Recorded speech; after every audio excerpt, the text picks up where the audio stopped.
Liyue is closer and has the largest port in all of Teyvat. Yet the Mondstadt participants arrived before them. This tells us a lot about one of the upcoming regions, their technology, and in what time frame Genshin plays.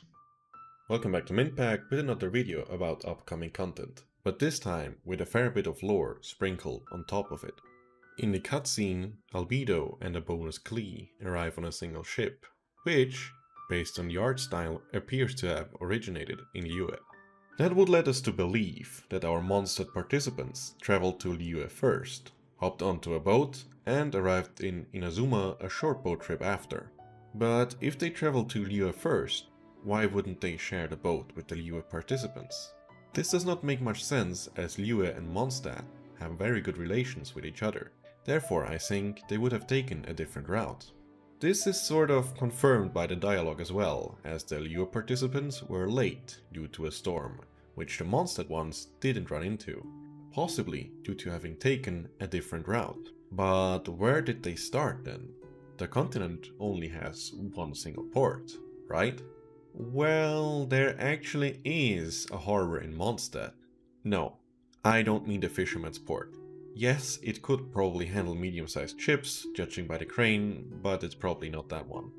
There is a major harbor in Mondstadt. It's called the Dorman Port, and is, according to my prediction, going to be available in version 2.8.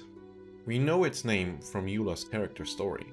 The Abyss Order once tried to smuggle some hidden goods to Liyue via the Dorman Port, but it was intercepted by Eula and Yanfei. You can see the story on screen now. Pause the video if you want to read the whole story. The port's location is not hard to find, as there is only one possible place, and the topography is almost perfect for a harbor. It's placed north to the Stormbearers Mountain. It provides ample space for many boats, and the waterway allows for easy transfer of goods. The coast behind it provides ample living space and the perfect properties for a port town. This area has one major flaw though. Ships cannot enter the Cider Lake, as the waterway is blocked by a small landmass. This makes the accessibility to the city of Mondstadt a fair bit harder, though it could be that this landmass disappears when the area is unlocked. In her character story, Klee tells us that she once went on a mission in the Stormbearers Mountain and changed the face of the Stormbearers Mountains forever. Which could have resulted in the current situation and why it looks so artificially created. We'll also explain why these guys are here.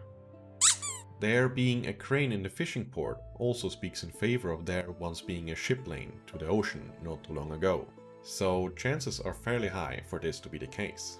On an additional note, I got my hands on this fan-made map from Roderick, I suppose? From what I know, many things fit quite well together, but as this is a fan-made map, there's no confirmation. We'll see this map a couple of more times in the future, and we'll maybe edit it to some extent. Subscribe if you want to see that happen. Didn't I also say the cutscene provides information about technology? Well, in our world, the Chinese ships were for the longest time the only ones that were truly ocean-going. The Europeans only got their own variant in the 15th century with the Portuguese Caravel. As the Mondstadt participants came by a Chinese or Liyue-style ship, leads me to believe that the Europeans are still a far way off from coming up with their own design, so the technology level must be lower than the 15th century. This would also give more importance to Liyue, as it has a major shipbuilding port, which probably produces all the ocean-going vessels in Teyvat.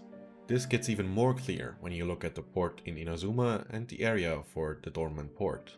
They are rather small and are designed to transfer goods. They are not large enough to house a shipyard and therefore lack any major shipbuilding facilities. They might be able to produce some smaller vessels, such as the Traveler's Boat, but anything beyond that is probably out of bounds. This concludes today's video. If you don't know what to watch next, maybe check out this video about the first character from Sumeru. If you have any questions, let me know them below, or ask me live on the stream. I will be live on YouTube once this video goes up. Else get subscribed to get notified. Like if you liked it, and see you in the next time. This has been Minpact.